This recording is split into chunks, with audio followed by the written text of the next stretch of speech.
बहुत समय पहले अवधपुरी नामक राज्य था। उसका राजा विक्रांत सिंह अपनी वीरता और न्यायप्रियता के लिए प्रसिद्ध था। उसके महल में सोने की दीवारें, चांदी के झूमर और हीरों जड़ी तलवारें थीं। मगर राजा का दिल अक्सर उदास रहता। राजा विक्रांत सिंह भले ही अमीर था, मगर उसकी प्रजा भूख से जूझ रही थी।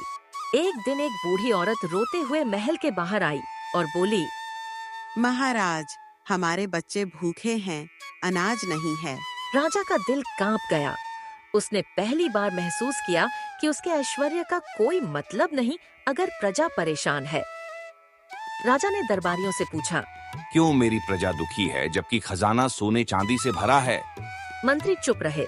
तभी सेनापति बोला, महाराज, धन तो है, पर उसका उपयोग सिर्फ महल और युद्ध में होता है, प्रजा तक कुछ नहीं पहुंचता। राजा रात भर सो नहीं पाया। राजा का बेटा आर्यन पढ़ाई करने विदेश गया था। लौटकर उसने पिता से कहा, पिताजी, असली राशि शान महलों में नहीं बल्कि जनता की मुस्कान में होती है। ये बात राजा के दिल को छू गई। राजा ने अगली सुबह ऐलान किया, आज से खजाने का आधा हिस्सा प्रजा के लिए होगा।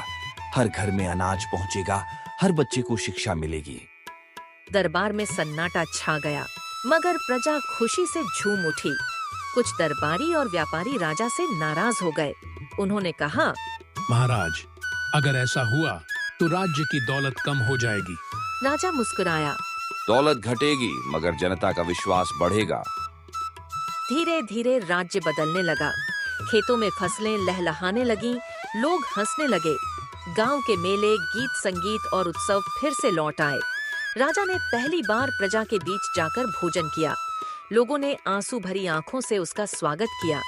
लेकिन इस बदलाव से पड़ोसी राज्य का राजा जलने लगा। उसने अवधपुरी पर हमला कर दिया। युद्ध भयंकर हुआ। राजा विक्रांत सिंह खुद तलवार उठाकर मैदान में उतरा। प्रजा भी पहली बार अपने राजा के साथ कंधे से कंधा मिलाकर लड़ी। युद्ध में राजा बुरी तरह घायल हो गया।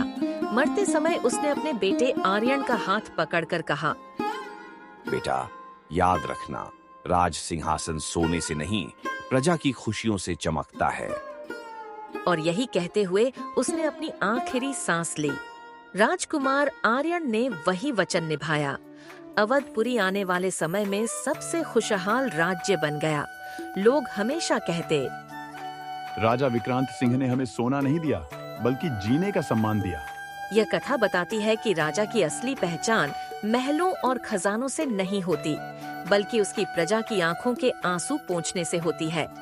क्या आप भी सोचते हैं, राजा का आखिरी फैसला सही था या गलत? अगर आपको यह कहानी पसंद आई हो तो लाइक जरूर करें।